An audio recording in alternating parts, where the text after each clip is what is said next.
versus Matthew David Hughes, case number 20-955 SC, counsel on behalf of the people. Paul Bukowski on behalf of the people. On behalf of the defendant. Good morning, Your Honor. Richard Ryan, Mr. Hughes. He's present. All right, I notice that he's sitting here in the courtroom, seated behind you. Are we ready to proceed with the exam? We are, Your Honor. Ready. This move is sequestered. Okay. Do you have any witnesses other than officer in charge here? 2 witnesses, Your Honor, 1 officer in charge. All right. You can call your first witness. Thank you, Your Honor. People call Officer Hackstock to the stand.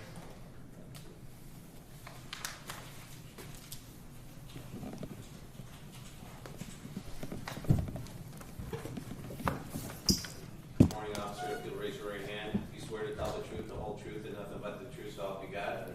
Thank you very much. Please be seated. Will you please state your full name for the record and spell your last name? Officer Adam Hackstock, H-A-C-K-S-T-O-C-K. Thank you very much. You may proceed. Thank you, Your Honor. Officer Hackstock, can you please tell us where you work? Clinton Township Police Department. And how long have you worked there? Approximately 6.5 years. And what is your current position with the police department? Patrolman. And how long have you been a patrolman? Total 12.5 years. 12 and a half. I want to take you back to April 5th of this year. Did you receive any calls on that day? Yeah, I received a call that there was a B&E in progress at a residence over on Westchester Street in the Township. And that's in Clinton Township? That's in Macomb Township? Clinton Township. Thank you. Clinton Township in Macomb County? Yes. And you arrived at that scene? Yes. What, if anything, happened when you arrived there? When I was arriving, the dispatch advised me that the on-site security was outside with a male that allegedly broke into the home. When I pulled up, there was 2 males, both on the ground. The security guy was wrestling with the defendant. And when you say the defendant, do you see that person in the room today? Yes, sir. If you could you describe where they are? White male wearing a dark blue jumpsuit. And Your Honor, let the record reflect that he's identified the defendant, Matthew Hughes. Record shall reflect. And when you say there's 2 men on the ground, he was one of the men on the ground? Yes, it was. And at that point, what actions did you take? When I walked up and talked to the security guard, I asked him what had happened. He told me that the individual. How exactly is the hearsay, Judge? Is it with security? Let me strike that question. Were you able to, did you ask any questions of the people on the scene? Yes. Were you able to identify all the people on the scene? Yes. And obviously you've already identified the defendant. You also identified a security guard? Yes. And you said there was a 3rd person on the scene? Yes. And who was the 3rd person on the scene? I found out later that it was Marshall Mathers. And whose house was that? Marshall Mathers. And in the course of your investigation, did you have any discussions with Mr. Mathers? I did. And were you able to ask him about the defendant Matthew Hughes? Yeah, he advised me that he was in his residence. He was sleeping. He was awoken to a male standing behind him. He thought it was his nephew. And if I could, did he say he knew Matthew Hughes? No, he did not. Did he say that he had given permission for Matthew Hughes to be in the house? No. Did he say that Matthew Hughes said anything to him? When Mr. Mathers asked him why he was there, he was told by Mr. Hughes that he was there to kill him. Okay. After your discussions with Mr. Mathers, did you do anything else in the course of your investigation? I reviewed the camera system. When you said a camera system, was there a camera system in the house? Camera system for the outside perimeter. Okay. And and you watched the videos? Yes. And what, if anything, did you see on those videos? Observed a male walk around the home, turn around, come back. This would be the west side of the house.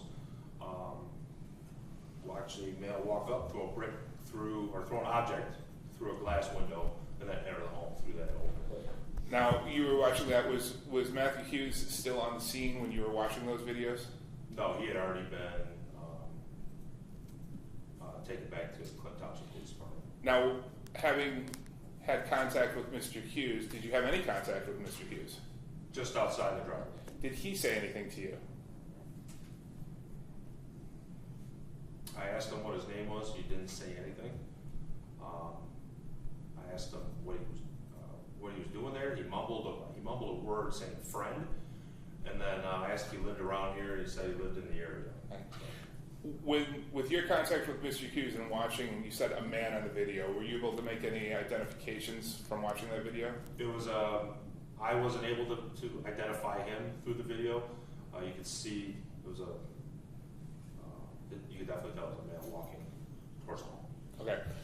Any other suspects or any other arrests made that night? No. No further questions at this time. Thank you. Cross? Officer, I have a few questions for you. How long did you actually speak with Mr. Mathers? I was in his house for over an hour. Okay. At no time did he ever indicate that there was any physical contact between him and Mr. Hughes, correct? He actually, when they were in the residence, he made contact to walk him out of his house. Well, as a matter of fact, at some point, Mr. Mathers and Mr. Hughes walked from the TV area, Correct. okay, through a game room, upstairs, and through a basketball court to an entry-exit door, correct? Yep. Okay. But as far as having any type of physical contact, any type of altercation or between the two men, there was no indication from Mr. Mathers, correct to you?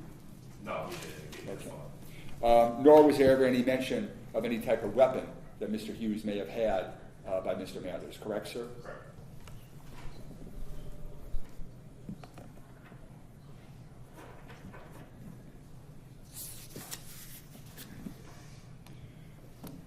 So you couldn't make any identification then from the watching the surveillance tape?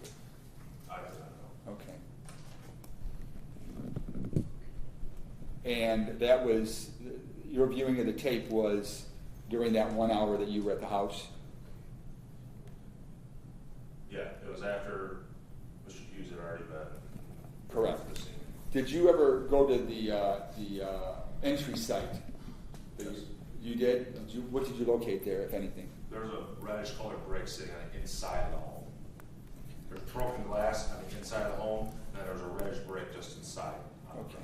Was that brick, to your knowledge, preserved for any type of like prints or anything like that? I can't recall. I don't know. Okay, you're not evidence. I'm not an evidence. I understand so that. So there you was an don't. evidence tech there, so Okay, so you don't know whether that even happened. I have nothing else. Thank you. Thank you. Redirect? No redirect, Your Honor. Thank you very much, officer. You may step up. And Your Honor, people call Detective Quinn to the stand.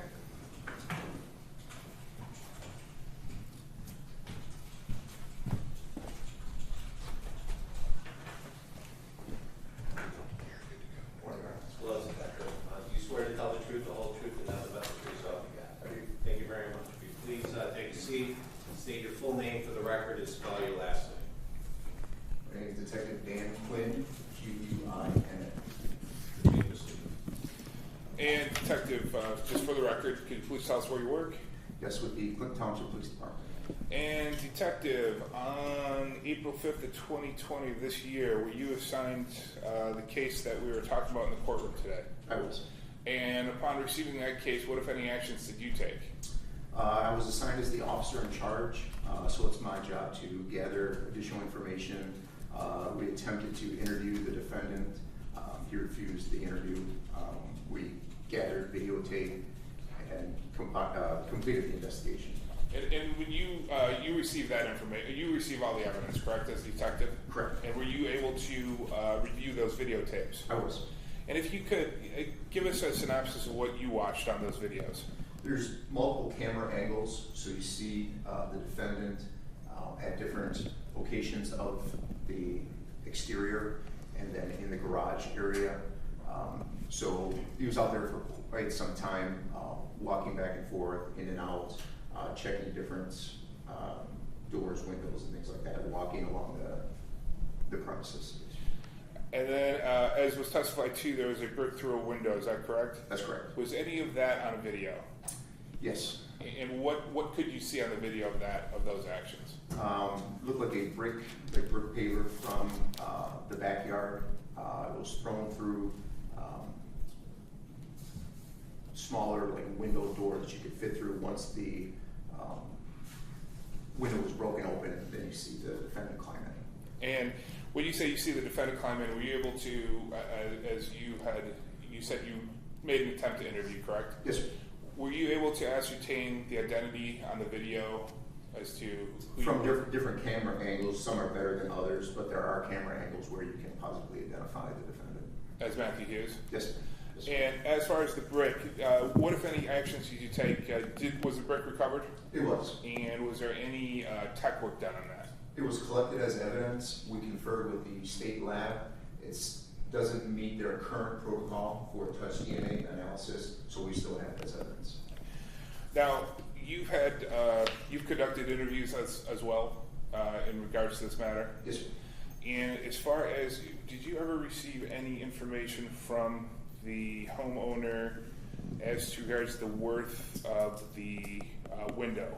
Yes, we asked for an estimate. I don't know if, off the top of my head, if we received the hard copy estimate, but his manager, the victim's manager, advised it was well over $1,000.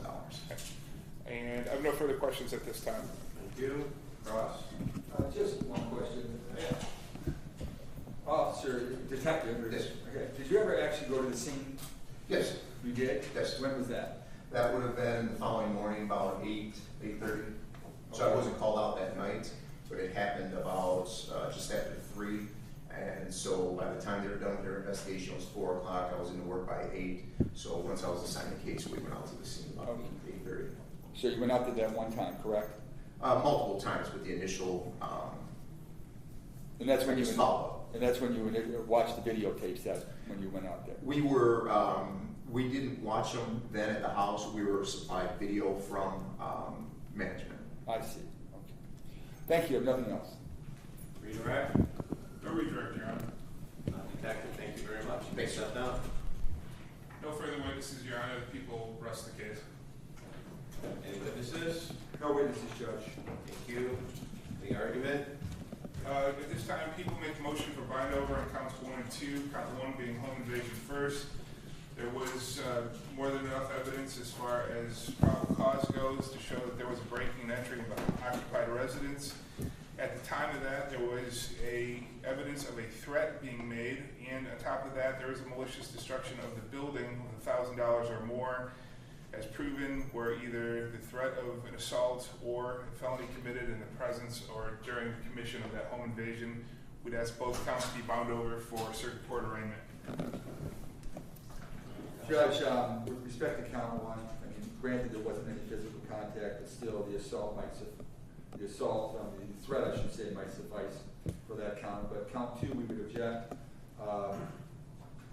The officer indicated that the damage was $1,000, but there's been no substantiation of that, no proof at this point, so we would request that count be dismissed, or at least reduced to a misdemeanor. Thank you. Thank you.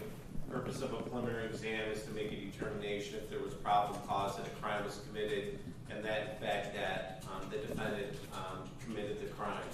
Evidence has been shown here that there was a residence that was occupied, that was broken into by the use of some sort of brick. There is evidence that the defendant entered that, and this was done through different testimony that was taken to the officers by Marshal Mathers, also through evidence of a video camera. With that being the scenario, the court is binding both matters over to Macomb County Circuit Court for further proceedings. There will be an initial pretrial conference scheduled before the Honorable Edward Servito Jr. We're going to do it on the 21st. I asked for the 28th at 1:30.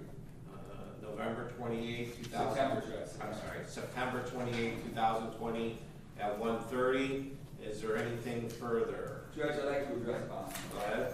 Bond currently, I believe, is $50,000 cash, surety, no 10%. I'd indicate that at some point, Mr.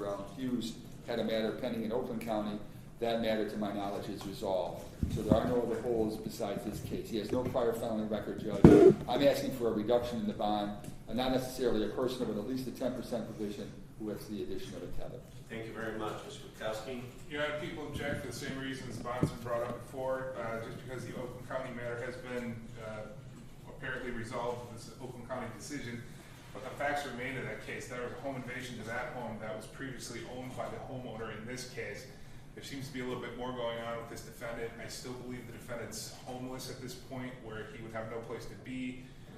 We would object to the bond. In any case, we'd also ask that a GPS tether contingent be included in the case of any bond is ever posted. Thank you. This court is concerned with the fact that an individual breaking into someone's house in the middle of the night with testimony to allegedly hurt or seriously injure that person. I don't care if the defendant or the alleged victim in this case is famous, or the alleged victim is Mr. and Mrs. Smith that are good residents in Clinton Township, Mount Clemens, or Harrison Township. The purpose of a bond that is this high is to protect the public. I believe that I am doing so in keeping the bond the same. So the motion to reduce the bond is denied, and this can be brought up before Judge Servito up in circuit court again. Anything further? Nothing, Your Honor. Thank both counsel and everybody who testified today for being here, and I hope everybody has a great day. Thank you, Your Honor. Nice to see everybody in person. Judge, I have those two other matters, but I have a case with Judge Coco